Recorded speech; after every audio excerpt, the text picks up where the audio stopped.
Hi guys! Ngayon nandito tayo sa Bembem area sa Matabungkay, Batangas. Ayan, napakalapit lang natin sa beach pero I opted to choose yung medyo private pa rin na getaway kasama yung mga friends namin ni Harvey.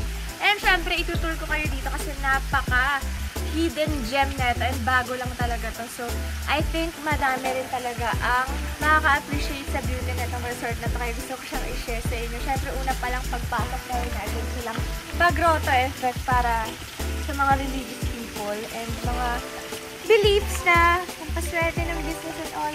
Pero yun na nga, besides that, makikita niyo ang daming sasakyan, diba? Kasi nga, grabe guys, kung alam niyo lang, ang dami namin magtotropang pumunta ngayon. Sa wakas, we made it out of the GC guys. Wala nang drawing dahil lahat talaga tumuloy na sa outing. And anyway, shoutout ka pala sa Carby and B. Ayan, para sa aming pangmalakasang bubble top na van. And ang daming kasya guys, daig ko pa UB Express. Ang dami kong naisakay ng mga tropa. And also yung mga bata, kasama ko pati yung mga yaya nila. Kaya sobrang swak. And again, thank you so much sa Carby and B guys sa mga naghahanap ng sasakyan.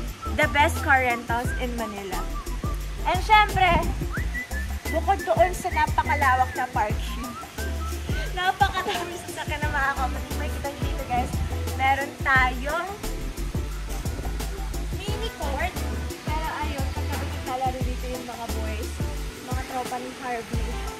And ayun, napaka-laking space para sa mga activities. Kung may mga palaro din kayo sa mga kapamilya ninyo or tropa ninyo sa outing na to. Ayan, meron tayong malaking space. And moving on dito, makikita nyo, madami tayong tables sa gazebo na to. We have total of 5 mini gazebo na magkakadugtong-dugtong. And makikita nyo na meron tayong mga fans para sa gabi. Nakita kayo, may electric fan. Also, may video okay. So, alam nyo na ang ganap namin dito. Tamang tawag ng tanghalan. Tawag ng tanghalan. Pero ayun, sobrang saya namin dito kagabi. Ayan, makikita ninyo. Ang ganda ng mood nila dito paggabi ng mga pailaw. So, parang ang nag-chill sa isang chill spot na inuman. Ganon. Napaka-relaxing mag-inom dito tuwing gabi. And also, moving on. Dito ako tuwang-tuwa pagpasok ko pa lang. Sabi ko, may mga toy figures silang malalaki. As you can see, merong mga Spider-Man, My Hulk, merong Captain America. Basta yung mga Marvel to, diba?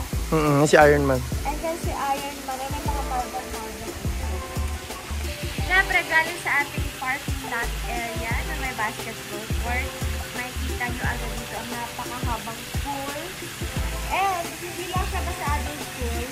Dito yung malalim na part. And habang ginagawin tayo sa dulo doon, is mababaw na yung area na yun. At bukod doon, meron pang another mini pool na sobrang pang bagets talaga. As in, kahit si Happy to kayo, hanggang dito nyo lang yung pool. So, ayan lang yung sobrang haba. May pa-fountain effect. And may, anong tawag na saan mo? Fountain. Meron silang pa-cover. Diba? Para kapag na-init ka na, ayaw mo pasunod, tambay ka sa ilalim. And syempre, very relaxing ako after ninyo maligo or after ninyo mag-swimming. Kung ayaw na ninyong magbabad, kung lang ninyo mag-chill.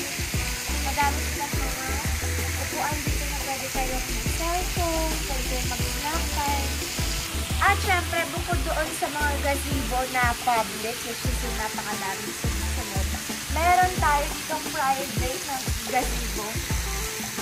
And mas madami yung mga a-accommodate dito. Sabi ko yung mga family get-together, outing, ayan. Ito, kanilang private gazebo na pwede talaga pang pamilya or pang barkada in general. Kung ano man yung basta kung marami kayo, swak na swak tong private gazebo nila. Ayan nga, kita nyo naman ang daming kuan, ang daming tables, madami kayo ma-accommodate sa mga bagets, perfect na perfect. And, ito yung pinabanggit ko kanina na credit ko, ito lang si Happy. And, ang gawin nyo dito may dito, mag-groom ladies na CR, na mga dito sa kabila naman yung panglalaki. Doon banda. Ayan. And ayun lang naman lang nandito. Moving on naman, dito meron silang private villa, which is at the moment may mga tao at yung iba tulog pa. Pero di na natin sila gagambalain. Pero ito yun. Pagpasok nyo dito, meron din sariling pool para may privacy yung mga tao dito. At meron din silang mini court na pwede kayong maglaro habang nag-swimming. And meron tong total of 4 rooms with dining hall. So, meron kayong sariling yung gazebo din sa loob. Parang mini gazebo. And meron din also silang kitchen area para makapagluto kayo ng gusto nyo pagkain. Kung may dala kayo sarili din yun. Napaka-spacious din ng kada room dito, guys. So, kada room nila dito makaka-accommodate nila is around 6 to 8 persons kada room. So, imagine mo sa 4 na rooms na yun, pwede nyo i-maximize up to ilan ang kasya, diba? 30 people sa isang private villa. At syempre, bukod dito sa Villa A, meron din sila isa pa doon banda. Pagpasok nyo dito, guys, meron tayong reception area. Ayan. And very, very parang nasa hotel din. Kasi, ganda ng vibe, ang linis, presko, tapos may mga aircon, meron din silang receiving area dito, may TV, may electric fan kung ginawin kayong tao. And then, moving here, ayan, kung kayo ay nag-stay dito sa building na to, kasi parang hotel type siya, meron din parang mga mini dining sets dito para sa mga kanya-kanyang room na gusto mong kumain. Para hygienic pa rin yung pattern nyo. Kung gusto nyo tulugan lang, dito kayo kumain. And then moving on, syempre, ayan, meron tayong reception, kung may mga tanong kayo, at kung ano pa man, dito kayo mag-i-inquire kung ano gusto nyo. And, meron tayong public restroom din dito. Bukod sa labas, meron din sila dito sa ano.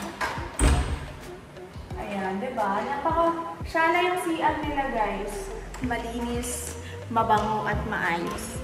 And moving on, dito din meron tayong mini bar. Pero syempre, umaga pa lang, kaya wala din tayong gala. And then dito kami ngayon nakakwarto. So hindi na natin mapakita yung mga bata kasi mag-iingay. Pero ganito yung kwarto guys sa loob. Ayan.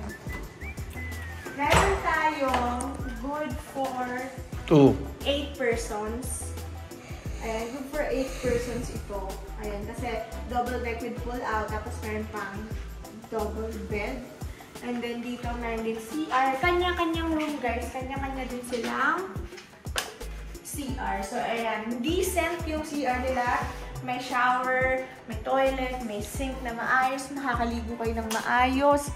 At talagang sure na sure talaga na magiging relaxing ang stay ninyo. Same din dito guys. Ayan, as you can see, ito naman good for 6 persons. Ayan, napakadami ninyong choices sa pagpipilian. Depende kung gaano kayo kadami. And ayan. O, diba?